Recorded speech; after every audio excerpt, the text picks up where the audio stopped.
এবার আল্লাহ তাআলা বললেন যে বললেন ফেরেশতাগুলো, তোমরা যে আদমকে সৃষ্টি করতে বাধা করছিলাম, যে আদমকে সৃষ্টি করার কোনো প্রয়োজন নাই, দেখো তোমরা যেগুলোর নাম বলতে পারলা না, সাইয়েদনা আদম আলাইহিস সালাম সব কিছুর নাম তিনি বলে দিলেন, সব কিছুর নাম তিনি একাধারে বলে দিলেন।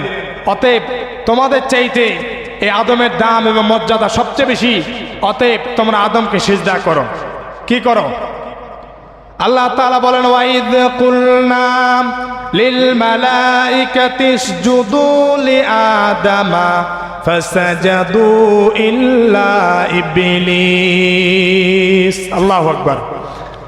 আল্লাহ তাআলা বললেন যে ফেরেশতারা তোমরা আদম আলাইহিস সালামকে সিজদা করো। সিজদা করতে বললেন। আল্লাহ তাআলা অর্ডার পেয়ে আদমকে সমস্ত ফেরেশতাগুলো সিজদা করলেন।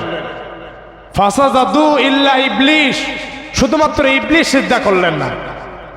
তার মানে ইবলিসও ইতিপূর্বে কি ছিলেন? ফেরেশতা। ইতিপূর্বে কি ছিলেন? ফেরেশতা ছিলেন। অর্থাৎ ফেরেশতাদের মধ্যে অন্যতম একজন ফেরেশতার নাম হলেন ইবলিস। তিনার নাম পরে ইবলিস হয়েছে, পূর্বে তিনার নাম ইবলিস ছিল না।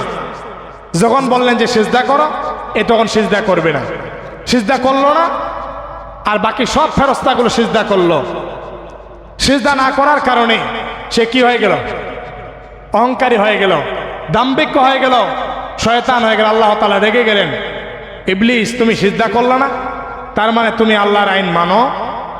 আল্লাহর আইন অমান্য করার কারণে সেদিন ইবলিসকে আল্লাহ তাআলা সরাসরি শয়তান ঘোষণা করলেন।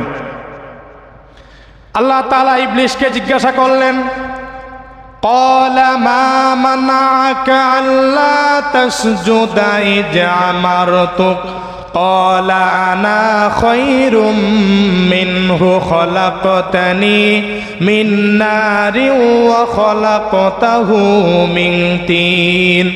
আল্লাহ তাআলা ইবলিসকে বললেন, ও ইবলিস, قال ما منعك ألا تسجد إذ أمرتك, কেন সিজদা করলে না ইবলিস?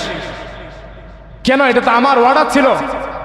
ইবলিস সেদিন আল্লাহকে বললেন যে আল্লাহ কেন সিজদা করলাম না, তার কারণটা হলো যে আনা খয়রুম মিনহু খলাকতানি মিন নার, তুমি আমাকে সৃষ্টি করেছো আগুন দিয়ে, ও খলাকতাহু মিন তিন, আর আদমকে বানিয়েছো মাটি দিয়ে। আগুনের ক্ষমতা বেশি, মাটির ক্ষমতা কম। কারণ আগুন যেখানেই দেন জ্বালিয়ে পুরে সব ছাই করে দিবে। মাটি তো তার কোনো ক্ষমতা নেই, কাউকে জ্বালাতে পারে না, যেখানেই দিবেন সেখানে পড়ে থাকবে, কোনো ক্ষমতা নেই। সেদিন বললেন যে আল্লাহ আগুনের ক্ষমতা বেশি, আনা খয়রুম মিনহু খলাকতানি মিন নার, আমি হলাম আগুনের ক্ষমতা, আর মিন তিন, আদম হলেন মাটির তৈরি। আল্লাহ আমি কোনোদিন মাটিকে সিজদা করব না, প্রয়োজনে আদম আমাকে সিজদা করবে। বলে নাউজুবিল্লাহ। সে কি করলো? আল্লাহর আইন অমান্য করলো। একটা মাত্র যদি বুদ্ধি থাকে, বিবেক থাকে, মাথায় যদি গোবর না থাকে, তাহলে চিন্তা করেন ইবলিস ছিলেন একজন আল্লাহর ফেরেশতা, মাত্র একটা ভুল, তার আর কোনো ভুল ছিল না। এই ভুল করার কারণে আল্লাহ তাআলা ডিরেক্ট জান্নাত থেকে বের করে দিলেন। আল্লাহ বলেন, ক্বালা ফাহবিত মিনহা ফামা ইয়াকুনু লাকা আন তাতাকাব্বার, বের হও আমার জান্নাত থেকে, এই মুহূর্তে বের হয়ে যাও। কোনো দাম্ভিক অহংকারীর জন্য জান্নাতে জায়গা হবে না।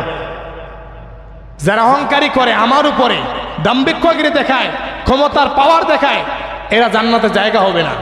কারণ সব ক্ষমতার উৎস কি? আল্লাহ তাআলা। তো এই কথা বলার পরে ইবলিসকে সাথে সাথে ধমক দিয়ে আল্লাহ জান্নাত থেকে বের করে দিলেন। একটা ভুল। কয়টা ভুল? একটা ভুল মাত্র। সেদিন সে হয়ে গেলেন কি? ইবলিস। আমরা আজকে আলোচনা আর বাড়াচ্ছি না। আর একটা ভুলের কারণে আদম এবং হাওয়াকে জান্নাত থেকে বের করে দিয়েছেন, এটা আমরা পরের জুমায় বলবো। মাত্র একটা ভুল।